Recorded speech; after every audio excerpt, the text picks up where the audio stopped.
Good morning to all the dear students. Today I am going to teach you civics of class 8th. Chapter number 7, Enforcing Laws and Social Justice. इस chapter में हम पढ़ेंगे कि किस तरीके से government क्या करती है, सामाजिक न्याय के लिए नियम बनाती है, कानून बनाती है। लेकिन कई सारी ऐसी कंपनीज हैं, प्राइवेट कंपनीज हैं जो कि क्या करते हैं, वर्कर को का एक्सप्लॉइटेशन करती हैं या जो बाधा बनती हैं लोगों का के जो अधिकार हैं उनको छीनने में। लॉज एंड वर्कर्स, कई सारे लॉज हैं वर्कर्स के लिए, जैसे industry worker, factory workers, farm workers या शॉपकीपर हैं, उनके लिए कुछ नियम कानून हैं। लेकिन हमेशा उनका हनन होता है। कई सारे प्राइवेट कंपनीज हैं, कॉन्ट्रैक्टर हैं, बिजनेसमैन हैं जो कि जितना चाहें उतना पैसा कमा सकते हैं और इस पैसे की लालच में वो सही तरीके से जो उनके वर्कर्स हैं उनको पेमेंट नहीं देते हैं और उनके आमदनी जो उन्हें मिलना चाहिए उसको गलत तरीके से उसको उपयोग करते हैं नियमों कानूनों का। जो वर्कर्स हैं उनका दोहन या शोषण ना हो सके, इसलिए गवर्नमेंट ने क्या किया है कि कम से कम मिनिमम वेजेस का नियम पास कर दिया है, जिससे कि कोई भी वर्कर है वो कम से कम इतने पैसे से कम उसे नहीं दिया जाना चाहिए। लेकिन फिर भी हमेशा ये देखा गया है कि समाज में अन्याय होता रहा है और जो नियम कानून सरकार द्वारा बनाए गए वो भी अपर्याप्त रहे हैं। हालांकि गवर्नमेंट क्या करती है, गवर्नमेंट के इन नियमों से कई सारे सुधार आए हैं और हमेशा गवर्नमेंट अपने साइट्स पर जो भी नियम कानून है उसका वायलेशन तो नहीं हो रहा है उसको देखता रहता है या विजिल करता रहता है। लेकिन कुछ ऐसे फंडामेंटल राइट्स भी हैं जिनको भी को भी एक्सप्लॉइट किया जाता है। यानी एक नियम है, ये फंडामेंटल राइट के आधार पे दिया गया है कि 14 साल से कम या 14 ईयर्स से कम बच्चे के उम्र के बच्चे किसी फैक्ट्री या खदान में काम नहीं कर सकते हैं जो उनके लिए खतरनाक हो और इसके लिए हमेशा मॉनिटरिंग की ज़रूरत होती है। आपने देखा होगा कि भोपाल गैस ट्रेजिडी जो 1984 में हुआ उसमें बहुत सारे लोगों की डेथ हुई और बहुत सारे डिसेबिलिटीज़ लोगों के अंदर देखी गई और अभी तक उन लोगों को जो इससे प्रभावित लोग हैं उनको न्याय अब तक नहीं मिला है। अनऑर्गेनाइज्ड सेक्टर में क्या होता है, इसमें स्मॉल यूनिट्स होते हैं जो कि गवर्नमेंट के कंट्रोल में होते हैं। वर्कर्स जो होते हैं उनका लो वेजेस या हॉलीडेज का प्रोविज़न नहीं है। कुछ वर्कर को तो जब काम नहीं होता है तो उन्हें छोड़ दिया जाता है।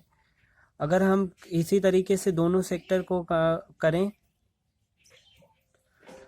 और आप देख सकते हैं कि ऐसे कई सारे नियम कानून बनाए गए हैं जिसको अनऑर्गेनाइज सेक्टर में, जिससे कि जो उसके कर्मचारी हैं वो सेफ रह सकें, उनको अच्छे तरीके से आमदनी मिल सके या एम्प्लॉयमेंट मिल सके।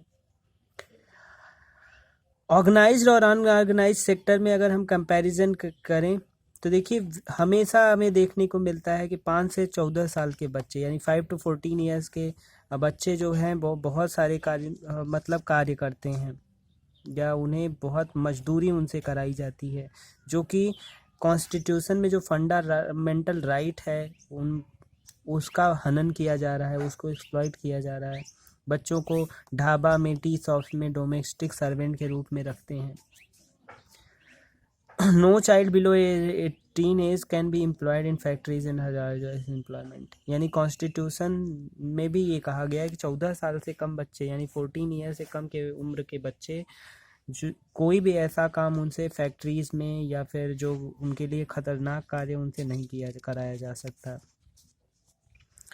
लेकिन कई सारे ऐसे लोग हैं जो कि इन सब लॉज को वायलेट करते हैं, इन नियमों को तोड़ते हैं और समाज में सोशल जस्टिस को रोकते हैं या सोशल जस्टिस नहीं होने देते, सामाजिक न्याय को रोकते हैं।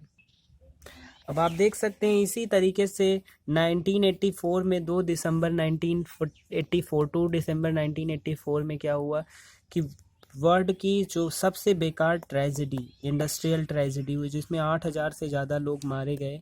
इसमें यूनियन कार्बाइड की फैक्ट्री से गैस लीकेज हो गया, जिसमें 50,000 लोग पॉइजनस गैस इसके चपेट में आ गए, और उनमें कई सारी एबनॉर्मेलिटीज़ और डिसऑर्डर दिखने के लिए देखा गया, लेकिन आज तक उसका न्याय नहीं हो पाया। उसके बाद गवर्नमेंट ने भी कई सारी सेफ्टी प्लान्स या रूल को अपने और भी कठोर किया। मिनिमम वेजेस एक्ट, यानी कम से कम आमदनी कितनी होनी चाहिए, कम से कम एक दिन का वेजेस यानी आमदनी कितनी होनी चाहिए। आप ये देखते हैं कि हमारे कार्य करने का मुख्य उद्देश्य है पैसा कमाना, ताकि हम अपनी फैमिली को और ख़ुद को जीवित रख सकें। फिर आप देखेंगे कि कई सारी चीज़ें ऐसी हैं कि जिनसे लोगों का जो वेज है यानी आमदनी है, वेजेस है, उसको कम किया जा रहा है। ज़्यादा से ज़्यादा प्राइवेट कंपनीज जो हैं वो फ़ायदा कमाने के लिए लोगों के पैसों को काट रही हैं, और जिससे क्या हो रहा है कि लोगों के अधिकारों को वो ख़त्म कर रही हैं। 1948 में भी मिनिमम वेज एक्ट आया, फिर जिसमें 115 रुपीज़ पर डे जो अकुशल मजदूर हैं उनका, सेमी स्किल्ड वर्कर और अनस्किल्ड वर्कर, लिटरेट वर्कर के लिए कोई भी इस तरीके का प्रावधान नहीं है। उनके राइट्स का, जो उनके अधिकारों का हनन हो रहा है। लॉज ऑफ एनवायरनमेंट, समाज में या फिर पर्यावरण के लिए भी कई सारे कानून बनाए गए हैं। आज आप देख रहे हैं पर्यावरण को बहुत ज़्यादा नुकसान पहुंच रहा है, तो इस तरीके के स्टेट पॉलिसीज़ बनाई गई जाकि फॉरेस्ट को काटा कम जाए, जो लेक्स हैं, रिवर्स हैं, वाइल्ड लाइफ हैं, उनको बचाया जाए और हेल्दी एनवायरनमेंट रखा जाए। भोपाल गैस ट्रेजेडी जो हुई, उससे गवर्नमेंट ने भी ये लगा कि हमें एनवायरनमेंट के प्रति जागरूक होना चाहिए, हमें नियम कानून को और भी कठोर बनाना चाहिए। और वहाँ से क्या बनी, ministry of environment and forest 1985 में बनी। एनवायरमेंटल प्रोटेक्शन एक्ट EPA जो बना है वो 1986 में सामने आया। भोपाल गैस ट्रेजेडी में जो लोग मारे गए या वो उस दुखद घटना को देखने के बाद कई सारे ऐसे सुधार के कदम उठाए गए जिससे कि हम कंट्रोल कर पाएँ इन्वायरमेंटल पोल्यूशन को, और क्या कह सकते हैं, कई सारे ऐसे एक्ट्स और रूल्स बनाए गए। Environment as public facility, environment क्या है, इंसानी जीवन के लिए, जीने के लिए बहुत ही ज़रूरी है। हमने देखा है कि जो जनरल अवेयरनेस है, लोगों के अंदर जो जागरूकता हमने जगाने की कोशिश की है या सरकार ने, वो ये है कि एनवायरनमेंट को हम क्या करें, पोल्यूटेड ना करें या उसको सेफ रखें, पोल्यूशन फ्री रखें, कि नहीं तो उसके बहुत ही निगेटिव कॉन्सिक्वेंसेस होंगे, परिणाम आपको देखने को मिलेंगे। और आप ये देख सकते हैं कि जो पुअर वर्कर्स हैं उनका जॉब्स ख़त्म हो रहा है।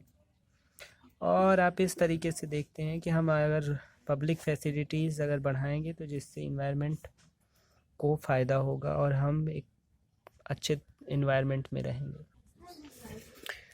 Choose, fill in the blanks with appropriate word from the list. First, the worker. Work both in organized and unorganized sector. Number 2, workers get low wages in unorganized sector.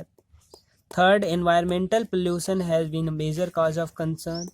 The Department of Environment was established in 1980. True false बताना है।